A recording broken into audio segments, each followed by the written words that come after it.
revolution. They're agents provocateurs par excellence.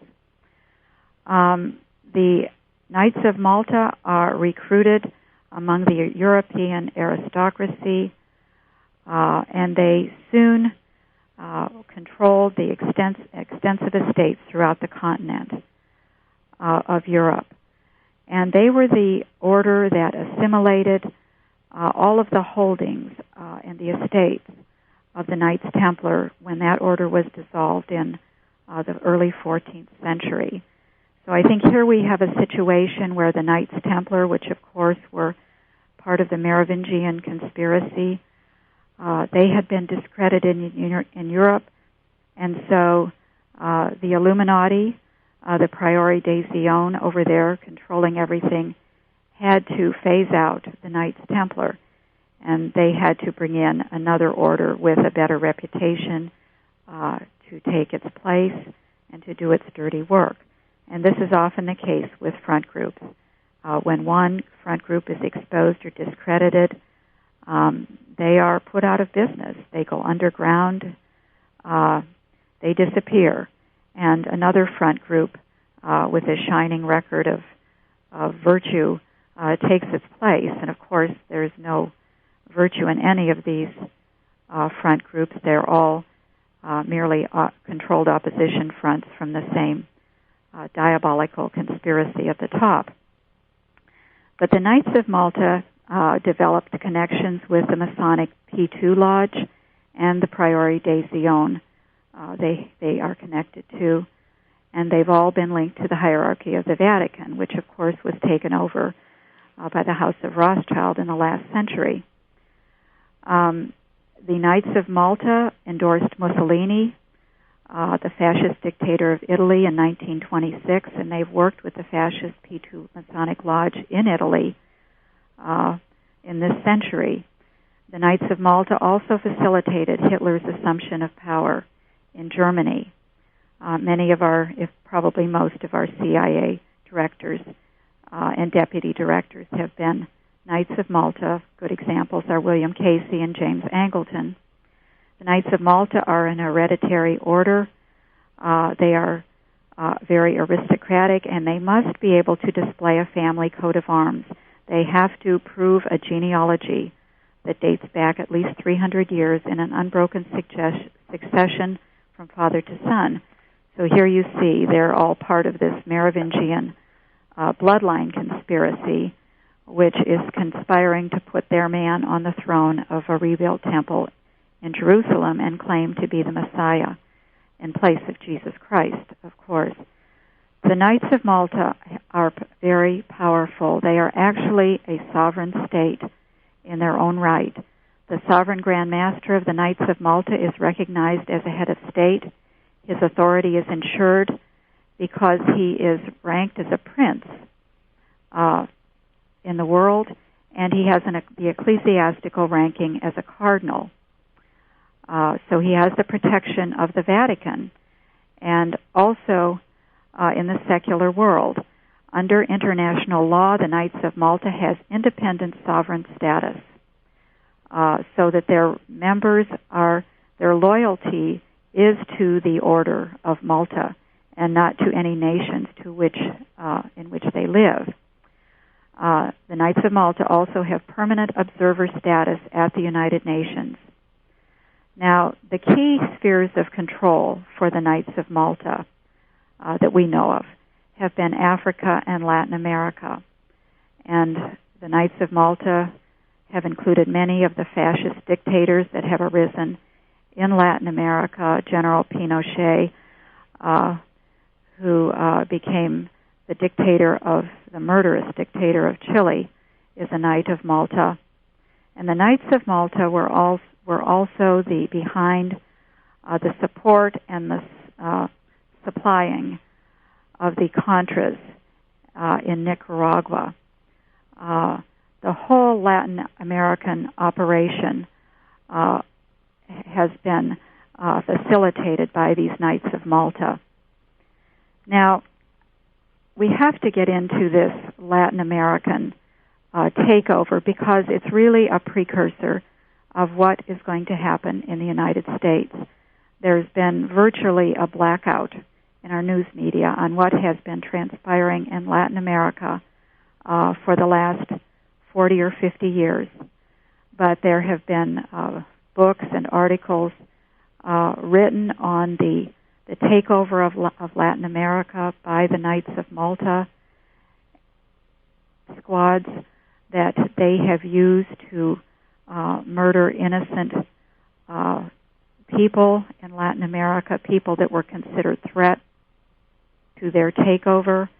Also, their total destabilization of the region, overthrowing governments claiming that they are communist, and maybe they were. But in Latin America, you just see a cauldron of the dialectic being played out. And really, the incubator for the death squads that I believe, and others do too, are in the United States and preparing for the same kind of operation. And I believe that this is what the militia movement is all about. And it all ties in with the Council for National Policy, Larry Pratt, and Howard Phillips, big promoters of the militia movement. But when you realize what the background of all of this is, how the death squads destabilize Latin America, destabilize the governments, that is exactly what is taking place in the United States. I kind of feel that Latin America was really a laboratory for what is about to happen in the United States. But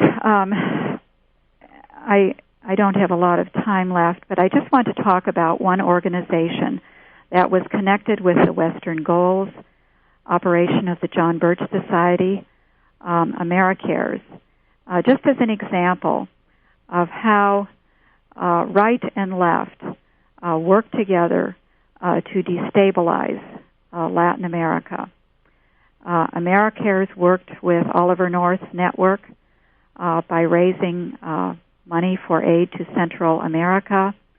The agency in charge of distributing this aid was the Order of Malta. And so J. Peter Grace was enlisted asked to have his Knights of Malta distribute this aid in Central America through their field organization in El Salvador and Guatemala and Honduras. Now, these were where the death squads were operating, destabilizing the governments. Now, AmeriCares was founded in 1982 by Prescott Bush, Jr. This is the brother of George H.W. Bush, that's senior. Prescott Bush was a Knight of Malta. George Bush, Sr. was CFR. The advisory committee of AmeriCares, on it, the chairman was J. Peter Grace, who was CFR, William E. Simon, who was CFR, Zbigniew Brzezinski, who was CFR, Bilderberger, and Trilateral Commission. Now, keep in mind that this is supposed to be a right-wing organization helping to get the communists out of Latin America. Also on the board of AmeriCares was Barbara Bush, whose husband was CFR. On the advisory committee was Colin Powell, also CFR, and Saul M. Linowitz, who's also CFR and Trilateral Commission. Now, Saul Linowitz was in business with David Rockefeller, really who the Rockefeller family set up the CFR. So you begin to look at this and you think, well, I thought this was a right-wing organization helping to boot the commies out of South America. And really, it's not. These are power elites whose intention was to take over South America, and that's exactly what they've done. And probably the next time, I don't have a lot of time now, but I need to get into the World Anti-Communist League and how these fascist operations were conducted in South America, Latin America, Central America, how they accomplished the takeover and what we have in store for us here in the United States, and how the right wing has been part of the agitation for revolution in America. And to destabilize, I guess when they destabilize the government and the countries in South America, basically through revolution, or what happened down there, Barbara? Well, they had this right-wing network in force in place in the United States, mm-hmm. and they were funding all of this revolution in Latin America mm-hmm. through our evangelical ministers. Pat Roberts Yep. was a big one for raising funds for fascist dictators who took over the governments of Latin America. And what they did was they went down there, they did the same thing that they did in the Holocaust. They just eliminated people who were opposed to their program, people who were figuring it out, anyone who was a threat to their takeover of Latin America. Then they put people like Augusto Pinochet in the government of Chile. And, of course, he was a mass murderer. What followed during his regime was a genocide within Chile. And, of course, this happened in other countries in Latin America, Nicaragua, El Salvador. And they also had the death squads. If you were a dissenter, if you were in any way a threat, they had death squads in place. Well, Barbara, we are out of time, and you see that occurring right here where our military and our CIA and FBI and all of them are merging and preparing for the right, or for Americans to start destabilizing America. And they're putting all of it in place, and so that's quite interesting, is to look to see what's happened in South America, as